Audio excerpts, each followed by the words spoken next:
your mood ahead of the new season? Same excitement, as ever? Yep. Isn't it good? So no, it is. So all seasons are different. You never know what will happen. You never big expectations, dreams, all this kind of stuff. And from now on, we can be a bit more influential. So because everything else is nice and important, what we did now in the last few weeks. But the real test's coming now. So.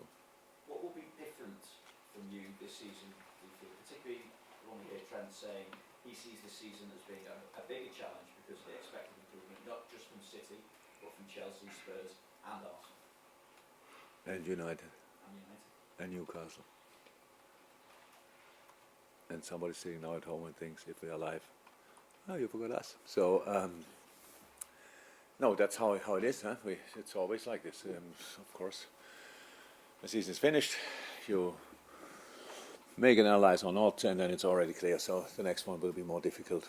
That's how it is. But it's yes, all the teams. I think all the teams improved pretty much. Everybody tries to improve in the transfer market, using experience from last season, and these kind of things. And then, but the only thing we can really or have to think about is our own stuff, and that's what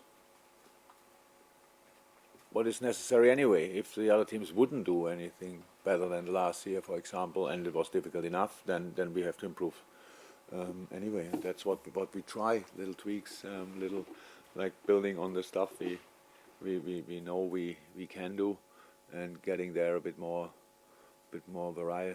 variety in stuff like this, being more dominant in moments with and without the ball. So a lot of football stuff we were thinking about, and we tried to help the boys to do that it becomes natural, let me say like this, with training sessions. Enjoyed the pre-season, most part of it, and yeah, so I'm positive, but that's the problem. It's a bit my nature, so we will see. How do you view the test that you face on the first day as well? There's been obviously quite a bit of business done between the two clubs over the recent period. Yeah, but it's like with Southampton or whatever in the past. Yeah, Fulham is doing really well. So did last year extremely well. I met Marco now at the managers' meeting in London, and yeah, getting promoted by playing football is for me one of the hardest things to do in this championship. They play all football, but being a real football, playing side, more possession, all these kind of things, not that much. Set pieces are important, but not the main thing. All these kind of things. So it gets all my respect, and that's what Fulham did. With a really good team, but now they obviously have. So Fabio was an important part of that team.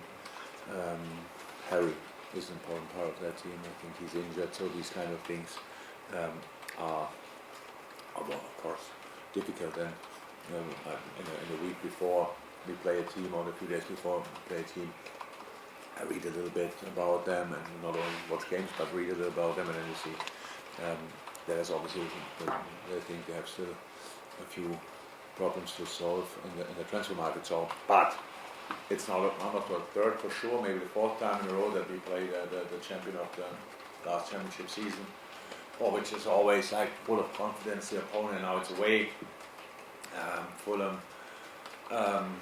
will be tough. Definitely, it will be a completely different game. I'm happy that we played the City game, to be honest, because we gave us a little bit of a hint where we are. But it's a completely different game, and we have to be ready for that. And just to check, have we noted to change your mind over adding further to your squad before that deadline? Yeah, in a moment, yes. We have too many injuries, that's true. But in a moment, nothing changed. So it's a lot of unlucky situations. Like we started with Diogo, like pretty much one was injured, the other one got re-injury. It was not 100% clear as well. When there's no criticism. Because you may just know if everything what I say, but it's like this. It's with the national team. Both of them are the national team. There's a diagnosis. We get the diagnosis. We cannot now really trust the diagnosis. It's not completely normal. But you are then not in the full process all the time. The national team takes over in moments. We try to step in as early as possible. So, but for Joe Woodman, it was obviously slightly too early, or the injury was different in the first place. So they're already fine. It's like in a few weeks' time they will be back, but they are not in the preseason, which is not cool. Then Costas, obviously unlucky in a training situation, but I saw him now, he was out on the pitch, so he might be, in his opinion anyway, might be ready to train next week, which is helpful. Ibu in a challenge in the game against Strasbourg. What happened there, we have to see how long it will take, but he's out for a while. So these kind of things, it's and I forgot now 100%, Oxley of course, and these kind of things, so that's not cool, but we cannot solve the problem that we had for 4 weeks with a transfer for a full year, but that makes in the moment at least no sense for us. But the transfer window is open, so we will see, but the plans don't go in that direction. Can I just complete the Yes. as well, or help me pick players? Alisson? Fine. Okay. Curtis, do we know, is there any update on how Curtis is? I know he's still got the boots on. Yeah, so we hope with Curtis we call the right moment. That's just how it is with young players. They have some kind of stress reactions in sometimes, and if you they go over it because not massive pain, but it could lead to something serious. We caught it early, but still have to be careful now. And that's it with him. He's not it. And Naby still, Naby still. But I think he will be back today, the first day. So I underestimated that a little bit. So I said he will definitely be fine. He came yesterday in and still some little symptoms, no COVID, but it's like it's not right. And I guess that he will be back today, but. You touched on Keegan as well. Sorry. You touched on Keegan Kelleher. Yeah. How is he? Is he? Oh, he's still a few weeks away.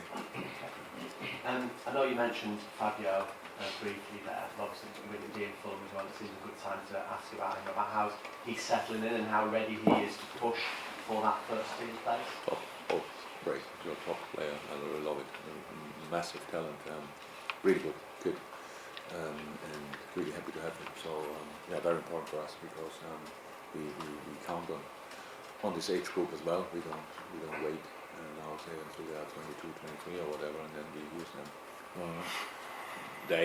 He's ready, like Harvey is ready in the similar age group. So that's really cool. And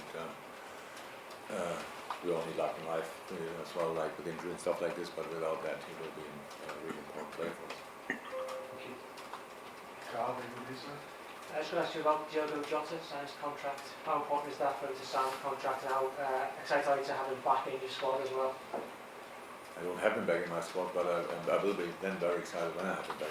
I had breakfast with him this morning, so sometimes it must be enough. Top. Real commitment to the club.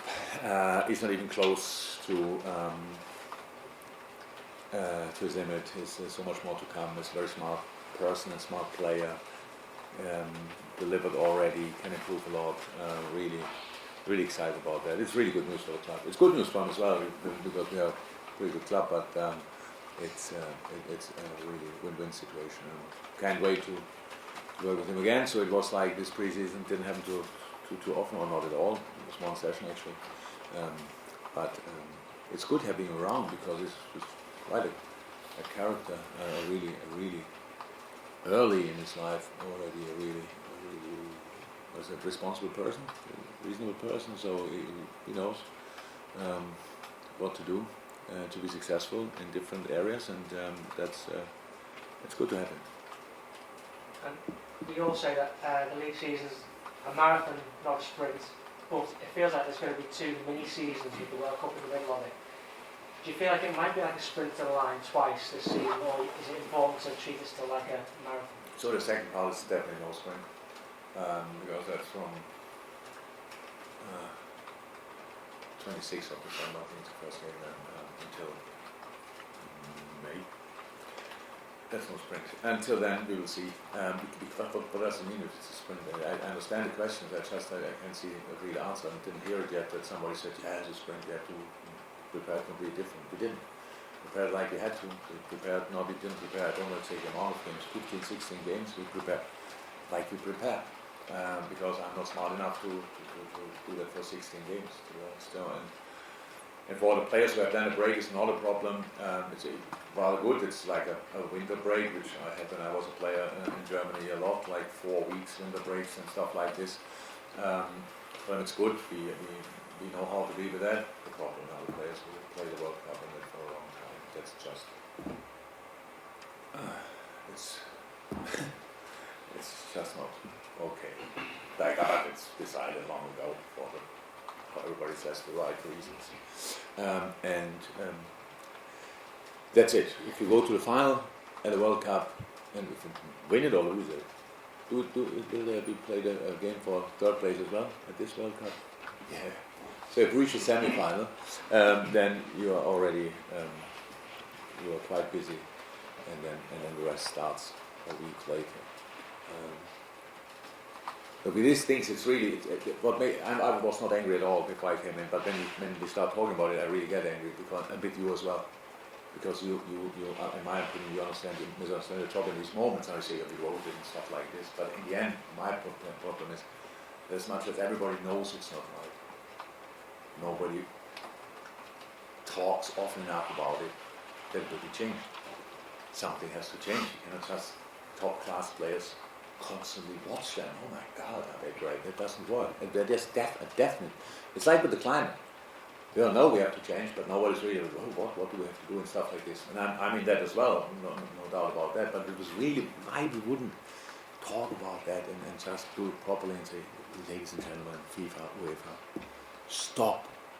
Premier League, FA, please start talking to each other. There must be one meeting where they all sit together.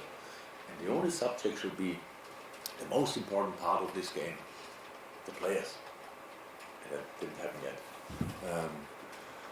Because the managers are, we are on the jump seat pretty much, we are in, out, why should we be concerned about, or usually manager, why should we be concerned about long-term effects, stuff like this. Now I'm a bit longer here, some others as well, so we talk from time to time about it, but all the rest has its own interest, and that makes it not easier. So this World Cup happens in the wrong moment, for the wrong reasons, but everything is fine. Jurgen, hi. Just wondering what you think the plan is for Darwin Núñez in terms of, is he now ready to start a Premier League game, or is he, like this time when Luis Diaz came in January, also made an immediate impact? Other players who you signed in the summer window have often taken a while to be integrated. Where do you see Darwin on that step? In our situation, anyway, Darwin is ready. But does that mean he has to start? I don't know. That's not about that. So we have obviously still different options, and that's what we'll use. And Darwin needs time to get used to a lot of things, but he is already a real help, and went really quick, to be honest, from the first game where I thought, what are we doing with him? Not because of him, but because the pass he played for him. So it was a proper pre-season training session for him, and the first game, and he gave him a lot of runs to do. But now, obviously, it's completely settled. He said it himself. He was very nervous in the beginning. That's, I think, from my point of view, that's very. I sympathize with that a lot, and it's normal, completely normal. You could see that, but it's settled pretty quickly because the team really, all the players, not only Spanish talking, but it's Spanish speaking, but to the man that being sent, that was very helpful. So he feels very, very home after a short period. So he had already an impact. We scored in the first round because we played, so that's fine. And but the work will not stop here.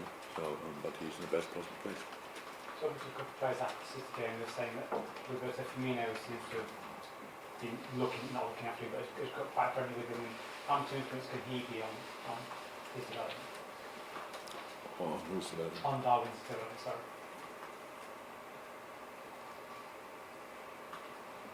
Can Núñez, what can Núñez learn from Firmino? They could be different players. They like each other. They talk a lot to each other about different players. What do you mean? Dealing with I don't understand this, to be honest. So like one player to teach another player what. So it's about they're both from South America, like each other a lot. Both are offensive players in their different positions.